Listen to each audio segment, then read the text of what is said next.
Hey there, I'm Cassandra, and I've got a story that'll leave your head spinning. I'm a 30-year-old elementary school teacher, married to Michael for 5 years. We've been trying for a baby, forever, it feels like, but no luck? It's been a tough road, let me tell you. Cass, maybe we should consider other options, Michael said one night, his voice soft but serious. I nodded, feeling a strange mix of hope and fear. You mean, adoption? He smiled, squeezing my hand. Yeah, what do you think? My heart raced. I think it's perfect. The next day, I'm having coffee with my best friend, Olivia. She's a social worker, so she knows the ins and outs of adoption. So, you're really going through with it? Olivia asked, eyes wide. We are, I said, grinning. But there's just one problem. Olivia groaned. Let me guess. Victor? Ah, Victor. My father-in-law, the bane of my existence. If migraines had a human form, it'd be him. He's obsessed with carrying on the family name. I mimicked his pompous tone. When are you two having grandkids? I swear, he asks us every time we see him. Just then, my phone buzzed. Speak of the devil. Cassandra. Victor's voice boomed through the speaker. When are you and Michael coming over for dinner? We need to discuss the family's future. I rolled my eyes at Olivia. We'll be there, Victor. Actually, we have some news to share.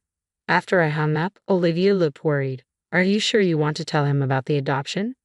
I sighed. We have to. Better to rip off the band-aid, right? Later, as Michael and I were getting ready for the dreaded dinner, his sister Rebecca called. Good luck, she said. Dad's in rare form today. He's been going on about bloodlines all day.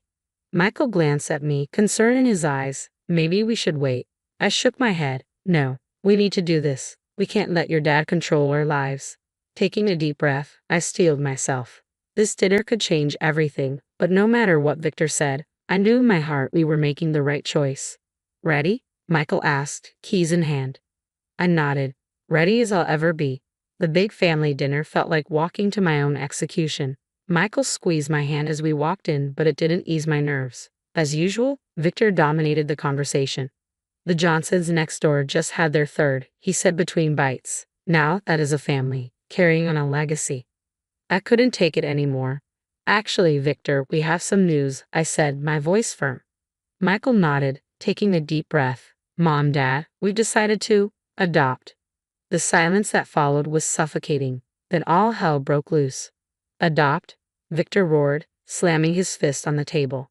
Have you lost your minds? No grandchild of mine will be some stray picked up off the street. Dad, please, Michael began, but Victor cut him off. This is your doing, isn't it? Victor pointed at me, his eyes blazing with fury. Poisoning my son with this nonsense about adoption. What about our bloodline? Our legacy? I stood, my body shaking with anger. A child isn't a pedigree dog, Victor. Love makes a family, not DNA. Victor's face turned an alarming shade of purple. Get out, he hissed. Get out of my house, you family-wrecking witch. I looked at Michael, hoping, begging for him to say something, but he just sat there, eyes down, silent. Michael, I whispered, but he wouldn't look at me. I said get out, Victor bellowed, grabbing my arm. I yanked myself free, but as I moved toward the door, Victor slammed it shut on my fingers, sending a wave of searing pain through my hand. Still, Michael didn't move. My heart shattered as I stumbled outside. Suddenly, I felt a hard shove from behind. I tried to catch myself, but it was too late. I tumbled down the front steps, pain exploding through my body as I hit the ground. Through the haze, I heard screaming. Victor, what have you done? It was Elena's voice, shrill with panic. Rebecca was at my side in an instant. Cass, oh my God, are you okay? I tried to sit up. Everything hurts, I mumbled, barely conscious. Where's Michael? Through the haze, I could see his shocked face framed in the doorway, still standing inside, unmoving. The next few hours blurred together, a whirlwind of hospital rooms, police questions, and endless waiting.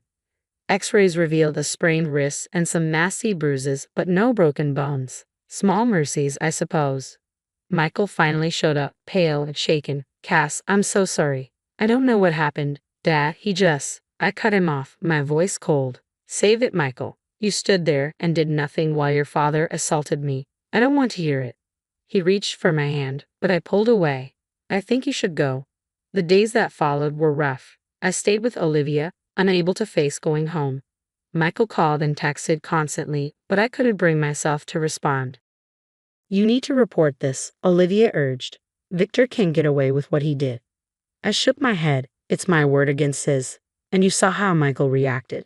They'll probably back up whatever story Victor comes up with. That's when Victor's neighbor, Mr. Jenkins, knocked on the door. I heard what happened, he said, holding out his phone. I think you need to see this. There, on his security camera footage, was the truth. Victor shoving me down the stairs. I felt a wave of relief and dread. Finally, there was proof. But now I had a decision to make. As I stared at the footage, one thing became crystal clear. Nothing would ever be the same again. The days after the incident were like walking through a fog. I stayed at Olivia's place, unable to face going home. Michael's calls shifted from frequent to occasional, each one more distant than the last. Cass, you need to come home, he said during one call. Dad's really sorry. He wants to apologize. I scoffed. Apologize? He shoved me down the stairs, Michael. He says it was an accident. Maybe if I hadn't provoked him. I hung up, feeling sick to my stomach. Olivia found me crying on the couch later. That's it, she said, fire in her eyes. We're digging into Victor's past. This can't be the first time he's pulled something like this.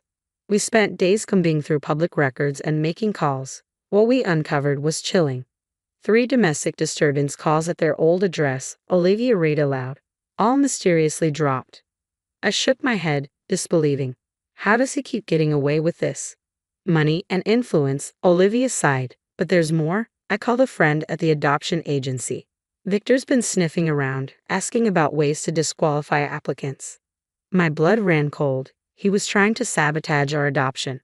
That was the last straw. I marched over to the house, my house, and found Michael there.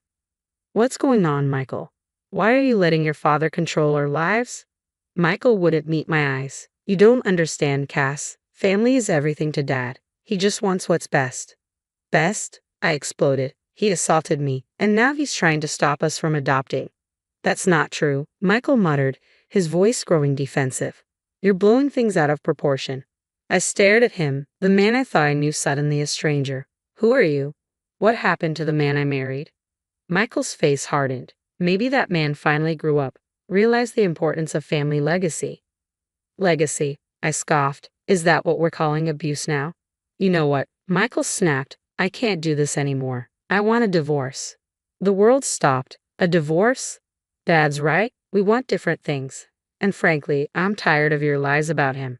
I left in a daze, barely able to comprehend how my life had fallen apart so spectacularly.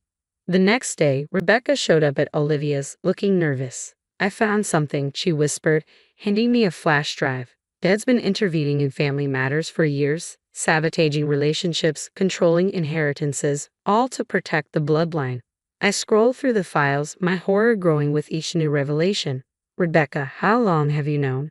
She looked away. Too long. I'm sorry, Cass. I should have said something sooner. As she left, I felt a spark of determination ignite within me. Victor had controlled this family for too long. It was time to stop him. I turned to Olivia. I need your help. We're going to expose Victor. We can't let him hurt anyone else. Olivia grinned. I thought you'd never ask. What's the plan? As we started plotting, I felt stronger than I had in weeks. Victor thought he had broken me, but he had no idea what was coming. Game on, old man, game on. The next few weeks were a whirlwind of secret meetings and late-night planning sessions. Olivia, Rebecca, and I operated like a covert team, gathering every shred of evidence we could find on Victor's reign of terror. Okay, let's review, Olivia said one night, spreading papers across her living room floor. We've got the security cam footage of the assault, Rebecca's files on Victor's past interventions, and statements from 3 former employees about his controlling behavior. I nodded, feeling a mix of dread and determination. But we need something current, something that shows he's still at it. Rebecca's eyes lit up. I've got an idea. What if we set up a fake adoption agency? One that Victor would definitely try to bribe. And just like that, Operation Takedown Victor was born. We rented an office and set up shop, with Olivia playing the role of the agency's director. It didn't take long for Victor to come sniffing around.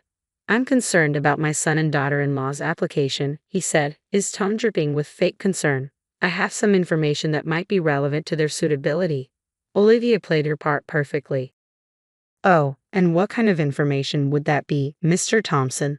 Olivia asked, her voice cool and professional.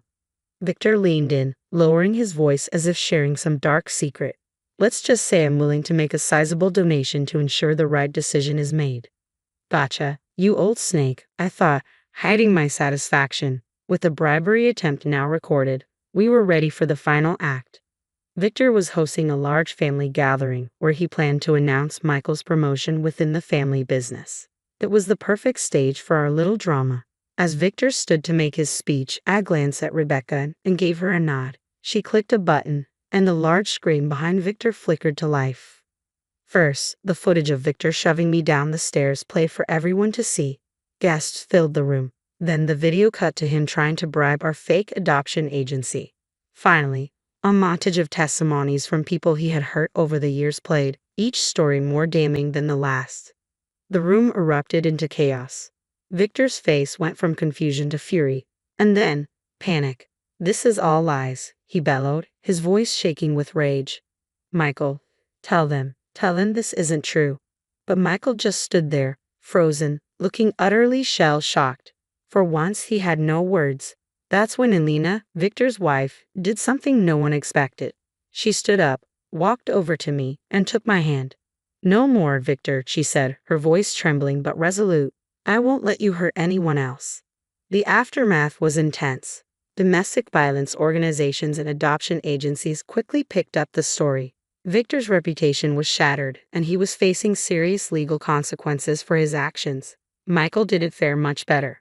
Once people found out he had stood by while his father assaulted me, the court of public opinion turned on him hard.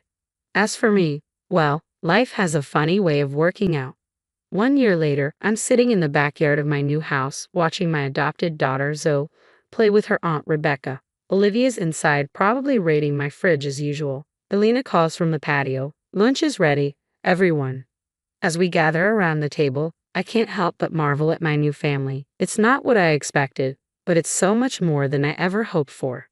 Victor is serving time for assault and bribery, and Michael is struggling to rebuild his life.